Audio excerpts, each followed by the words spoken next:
Gloire à Dieu, prions le Seigneur. Notre Père et notre Dieu, nous voulons te dire merci, nous te prions de te révéler à nous par ta parole. Permets, Seigneur, que notre cœur puisse comprendre clairement et simplement ce que tu as à nous dire, au nom puissant de Jésus. Merci Seigneur, au nom de Jésus on a prié, Amen. Le thème que je voudrais aborder avec vous aujourd'hui est un piège sans fin. Un piège sans fin. Un piège dont les conséquences seront sans fin. Dans Jérémie chapitre 29, le verset 11, Jérémie 29, verset 11, car je connais les projets que j'ai formés sur vous, dit l'Éternel, projets de paix et non de malheur, afin de vous donner un avenir et de l'espérance. Ici, c'est Dieu qui parlait à Jérémie. Et sache que Dieu aussi est en train de te parler, te disant que c'est lui ton créateur, c'est lui qui t'a créé et qu'il connaît les projets qu'il a formés sur toi. Le projet que Dieu a formé sur toi, individu A, est différent du projet que Dieu a formé sur l'autre individu B. C'est Dieu qui t'a créé, c'est Dieu qui a mis en toi un potentiel, c'est Dieu qui a mis en toi des capacités, des talents, des savoirs, et c'est Dieu qui connaît exactement le projet qu'il a sur toi. Alors, pendant que tu es dans ce monde, il faut comprendre que tu as une mission à accomplir. Tu as une mission à accomplir.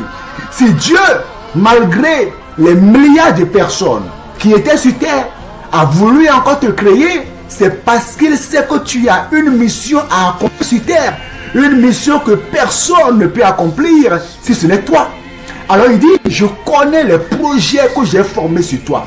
Maintenant, dans cette course, dans cet élan, pour accomplir la mission que Dieu t'a confiée, il y a un piège auquel il faut prendre garde. Parce que, au soir de ta vie, mon ami, tu seras le seul à rendre compte à Dieu. Le seul à rendre compte à Dieu.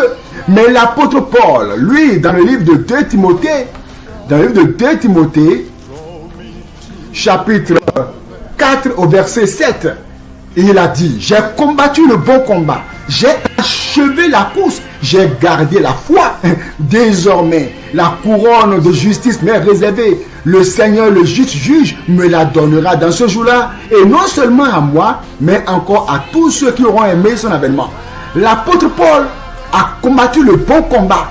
Il ne s'est pas laissé à ce piège qui ruine plusieurs, ce piège qui détruit plusieurs. Mais il s'est concentré sur l'essentiel. Il s'est concentré sur la mission. Et maintenant, il peut dire, j'ai combattu le bon combat. J'ai achevé la course. Quel est ce piège donc? Le piège, c'est la crainte de l'homme. La crainte de l'homme. Je vais Proverbe chapitre 29. Proverbe chapitre 29. Le verset 25. Ça nous dit ceci. La crainte des hommes tend un piège. La crainte des hommes tend un piège. Pendant que tu es sur la terre, et que tu ne vivras qu'une et une seule fois, comprends que si tu te mets à craindre l'homme et que tu vas en déphasage de la volonté de Dieu pour toi, eh bien, ça serait fini pour toi. Il dit, la crainte des hommes tend un piège. Tu ne dois pas tomber dans le piège de la crainte de l'homme, mais tu dois chercher à savoir clairement qu'est-ce que Dieu veut pour moi. Quelle est sa volonté pour moi? À quoi il m'a appelé? Et lorsque tu es sûr que Dieu t'appelle à une telle chose, tu dois maintenant t'accrocher à la chose de manière tenace, de manière ferme, et ne pas laisser un homme venir te distraire. Les hommes viennent te distraire pour te dire non mais laisse ça de côté, va plutôt dans telle vision, marche dans telle vision. Mais toi, tu es censé connaître la vision que Dieu t'a donnée, la mission qu'il t'a confiée, et t'accrocher à la mission. Parce que tu seras le seul après à rendre compte à Dieu.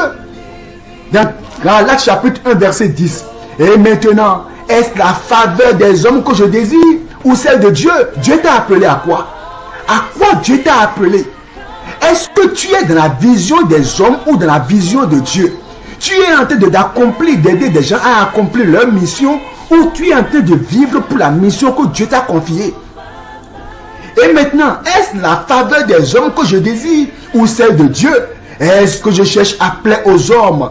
Si je plaisais encore aux hommes, je ne serais pas serviteur de Christ. Mon ami, un piège sans fin, c'est le fait que tu tombes dans le piège de la crainte des hommes et tu te mets à laisser de côté réellement ce à quoi tu es appelé.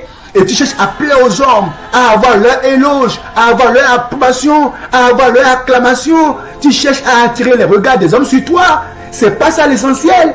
Ce n'est pas eux qui te jugeront au dernier jour. Cherche à plaire à Dieu et non à craindre l'homme. L'homme, il faut le respecter, mais il ne faut pas avoir peur de l'homme. Si tu es sûr que Dieu t'a appelé à telle ou telle chose, accroche-toi à ça. Parce que au soir de ta vie, tu seras le seul à fermer les yeux et à rentrer dans l'éternité. La crainte de l'homme est un piège. Un piège sans fin, c'est de chercher à vivre pour plaire aux hommes. Fais attention à toi et approche-toi à l'essentiel.